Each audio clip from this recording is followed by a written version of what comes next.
یہ اس چمکتے ہوئے شہر کراچی کی کہانی ہے، جہاں بڑی بڑی کوٹھیاں ہیں، اونچی اونچی عمارتیں ہیں، گاڑیوں کا ریل پیل ہے اور بہت دولت مند لوگ رہتے ہیں۔ بعض تو اتنے امیر کبیر ہیں کہ لگتا ہے کہ خزانہ انہی کے پاس ہے، لیکن ضروری نہیں کہ یہ دولت انہوں نے صرف محنت سے ہی کمائی ہو۔ محنت کے علاوہ بھی کچھ طریقے آزمانے پڑتے ہیں۔ ایسے داؤ پیچ صرف وہی لوگ جانتے ہیں جو تھوڑے عرصے میں زیادہ سے زیادہ دولت کمانا چاہتے ہیں۔ اگر یہ کہا جائے کہ انہیں راتوں رات امیر بننے کا شوق ہے تو بیچانا ہوگا۔ میرے ابو جس کمپنی میں ملازمت کرتے تھے، اس کے مالک کا نام سیٹھ عدنان تھا۔ سیٹھ عدنان کچھ عرصے قبل اتنے امیر آدمی نہ تھے، پھر یکایک کاروبار میں ترقی ہونے لگی اور دولت ان کے گھر کے دروازے توڑ کر اندر آنے لگی اور ان کا کاروبار پھیلتا ہی چلا گیا۔ اپنے ملک کے علاوہ بیرون ملک سے بھی کاروباری روابط قائم ہو گئے۔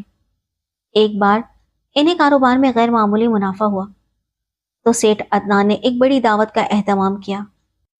میرے ابو جان نے پہلی بار امی سے کہا کہ تم بھی دعوت میں چلنا، دوسرے لوگوں کی بیکمات بھی آئیں گی۔ امی جان ایسی تقریبات سے گھبراتی تھیں، لیکن ابو کے اصرار پر چلی گئی۔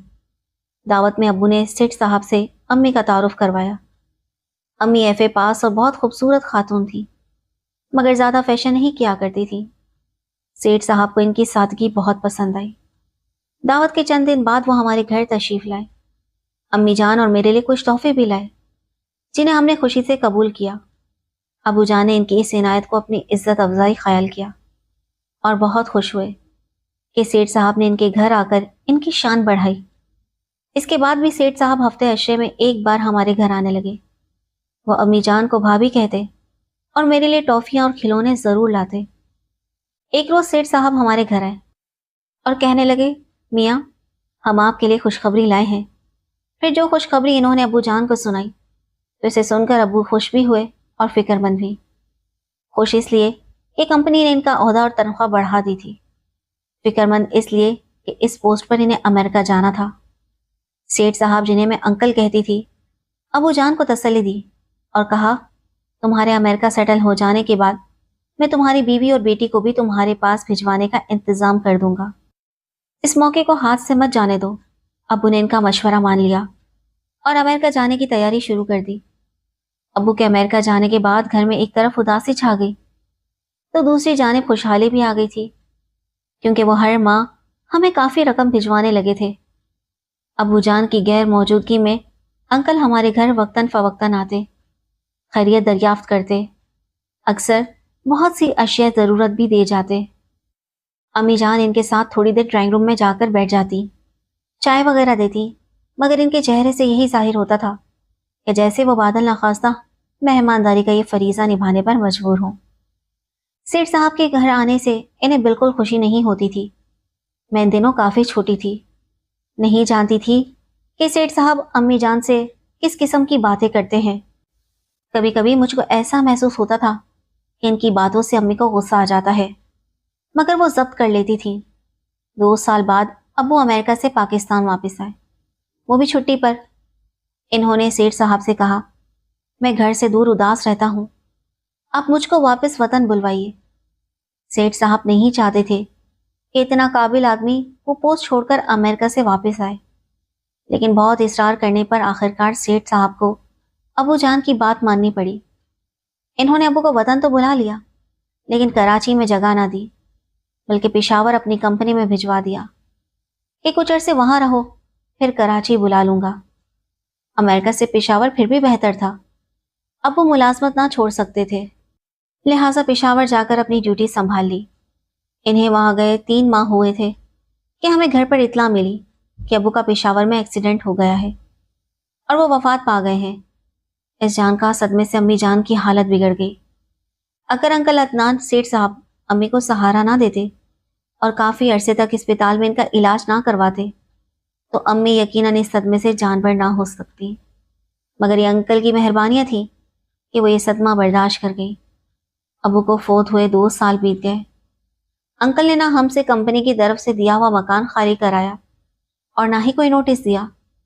ابو کی تنخواہ بھی باقاعدگی سے کمپنی کی طرف سے مل رہی تھی۔ تیسرا سال شروع ہوا تو اچانک ابو کی تنخواہ بند ہو گئی اور مکان خالی کرنے کا نوٹس بھی دے دیا گیا۔ پھر ایک دن انکل عدنان ہمارے گھر آئے اور امی سے کچھ باتیں کرتے رہے۔ وہ مسلسل انکار کرتی رہیں اور روتی رہیں۔ ان کے جانے کے بعد وہ مجھ سے چمٹ کر روئی۔ وہ مجھے شدت غم سے بھیج لیتی تھی اور ٹھنڈی آہ بھر کر کہتی تھی، ہائے سنوبر، اب تیرا کیا ہوگا؟ دوسرے دن انکل عدنان پھر آئے اور کہنے لگے، دیکھو عرفہ، میری بات مان لو، اس دنیا میں تنہا سہارے کے بغیر جینا بے حد مشکل اور دشوار ہے۔ پھر تمہاری بچی کے مستقبل کا بھی سوال ہے۔ تمہاری بہتری اسی میں ہے کہ میری بات مان لو۔ پھر امی نے ان کی بات مان لی اور خاموشی سے، ان کی سادگی سے سیٹھ صاحب سے شادی ہو گئی۔ انکل عدنان مجھے بہت پیار کرتے تھے۔ ان کے اپنے 5 بچے پہلی بیوی سے تھے۔ پہلی بیوی کو انہوں نے زندگی کے ایک موڑ پر کسی وجہ سے طلاق دے دی تھی۔ 2 بچیاں وہ ساتھ لے گئی تھیں اور 3 بیٹے انکل کے پاس رہ گئے تھے، جو بیرون ممالک کے تعلیمی اداروں میں اعلیٰ تعلیم حاصل کر رہے تھے۔ امی جان سے انہوں نے شادی کی تو ان کے سب دوست ان کی تعریف کرنے لگے کہ وہ ایک بے کس و مجبور عورت کا سہارا بنے، جو ان کے مرحوم ملازم کی بیوہ تھی۔ سبھی نے ایک عظیم انسان کے نام سے پکارنے لگے۔ امی نے نہ جانے کس مجبوری کے باعث سیٹھ صاحب سے شادی کی، مگر وہ خوش نظر نہیں آتی تھی۔ ابو کی جدائی کا صدمہ انہیں اندر ہی اندر دیمک کی طرح چاٹ رہا تھا۔ وہ کبھی کبھی کہہ بیٹھتی، اللہ تمہارے ابو کے قاتلوں کو سزا دے۔ مجھے شک ہے کہ وہ اپنی موت نہیں مرے، بلکہ انہیں مارا گیا ہے۔ میں ان کی باتیں نہیں سمجھتی تھی، اس لیے چپ رہتی تھی۔ جب امی کی سیٹھ عدنان سے شادی ہوئی تو میں 7 سال کی تھی۔ اس کے بعد 8 سال تک امی زندہ رہی۔ ایک دن وہ مجھے روتا چھوڑ کر ابو کے پاس چلی گئی۔ ان کے دماغ کی شریان پھٹ گئی تھی۔ امی کے بعد ظاہر ہے کہ اب صرف انکل عدنان ہی کا سہارا رہ گیا تھا۔ مجھے ڈر تھا کہ امی کی وفات کے بعد وہ مجھ سے آنکھیں نہ پھیر لیں۔ میرا میڈیکل میں 2nd ایئر تھا اور میں ڈاکٹر بننا چاہتی تھی۔ انکل عدنان میرے تعلیمی اخراجات برداشت کر رہے تھے۔ دن گزرتے گئے، حالات معمول کے مطابق رہے۔ میں آیا کے ساتھ امی والے بنگلے میں رہتی تھی، جبکہ انکل عدنان کبھی کبھار آتے تھے، ورنہ زیادہ تر وہ اپنے دوسرے بنگلے میں ٹھہرتے تھے۔ ایک دن وہ آئے اور کہنے لگے، سنوبر، میں ایک مسئلے کے بارے میں کچھ پریشان ہوں، مجھے تم سے مشورہ چاہیے۔ میرے ایک دوست کی بیٹی تمہاری عمر کی ہے، اس کے لیے ایک رشتہ آیا ہے، لیکن میرے دوست کی عمر کافی زیادہ ہے۔ بس تم میری عمر کا سمجھ لو، مگر وہ بے انتہا دولت مند ہے۔ تمہاری کیا رائے ہے؟ میری سمجھ میں کچھ نہ آیا کہ انہیں کیا جواب دوں۔ بس ٹالنے کے لیے کہہ دیا، آپ کی عمر کچھ زیادہ تو نہیں ہے؟ حالانکہ انکل کی عمر 65 سال سے کسی طرح بھی کم نہ تھی، مگر چہرے کی سرخی اور دولت کی فراوانی سے وہ اپنی عمر سے 10 سال چھوٹے لگتے تھے۔ میرے جواب پر بے حد خوش ہوئے اور بولے، مجھے تم سے یہی امید تھی کہ تم بہت سمجھدار ہو، بالکل اپنی ماں کی طرح۔ ایک روز پھر آئے اور کہنے لگے، سنوبر بی بی، آج اگر تمہاری امی زندہ ہوتی تو وہی تم سے یہ بات کرتی، لیکن بیٹی، اب میں ہی تمہارا باپ ہوں اور ماں بھی۔ میں چاہتا ہوں کہ تمہارا گھر بس جائے تاکہ تمہاری ماں کی روح کو سکون مل جائے۔ اس بات کا میں کیا جواب دیتی؟ میں خاموش رہی۔ میری تعلیم کا سلسلہ اب ان کے رحم و کرم پر تھا۔ میں نے کہا، انکل، جیسی آپ کی مرضی۔ بولے، شاباش بیٹا، مجھے تم سے یہی امید تھی۔ وہ لوگ بہت اچھے اور بہت دولت مند ہیں، مجھ سے بھی زیادہ۔ میں نے سمجھا کہ کسی دوست کا بیٹا ہوگا جس سے یہ میری شادی کرنا چاہتے ہیں۔ پھر ایک دن وہ آ گئے اور کہنے لگے، سنوبر بی بی، ادھر آؤ، اس کاغذ پر دستخط کر دو۔ نہ میری منگنی ہوئی، نہ بارات آئی، نہ میں نے لڑکے کو دیکھا، نہ اس کے گھر والوں کو۔ بس نکاح نامے پر دستخط کرا کے چلے گئے۔ ہفتے بعد میری رخصتی کا سامان آ گیا۔ نہایت مختصر سی تقریب تھی۔ انکل کے دوست کی 2 بیگمات آئیں۔ انہوں نے مجھے گھر پر دلہن بنایا اور میں ایک بڑے بنگلے سے رخصت ہو کر اس سے بھی زیادہ شاندار اور بڑے بنگلے میں آ گئی۔ پھولوں بھرے پلنگ پر دلہن بنی بیٹھی تھی اور دلہا کے قدموں کی چاپ کا انتظار کر رہی تھی۔ دلہا نے میرا گھونگھٹ اٹھایا۔ میں نے انہیں دیکھا تو سن ہو کر رہ گئی۔ یہ تو انکل عدنان کے بزنس پارٹنر شعیب صاحب تھے۔ کئی بار ہمارے گھر آ چکے تھے۔ میں نے انکل شعیب کہا کرتی تھی۔ اس کے بعد کئی دن تک میں چھپ چھپ کر روتی رہی۔ کہاں جاتی؟ میرا تو کوئی نہ تھا۔ مجھے انکل عدنان پر بہت غصہ تھا۔ انہوں نے مجھ سے کتنا بڑا دھوکہ کیا تھا، صرف اپنے کاروبار کو مضبوط کرنے کے لیے۔ جو ارمان لڑکی کے دل میں ہوتے ہیں، میرے دل میں بھی تھے، جن پر انگارے برس گئے تھے، مگر میں نے تہیہ کر لیا کہ اب انکل عدنان سے شعیب کا سرمایہ علیحدہ کرا کر ہی دم لوں گی۔ نئی عمر میں بڑی طاقت ہوتی ہے۔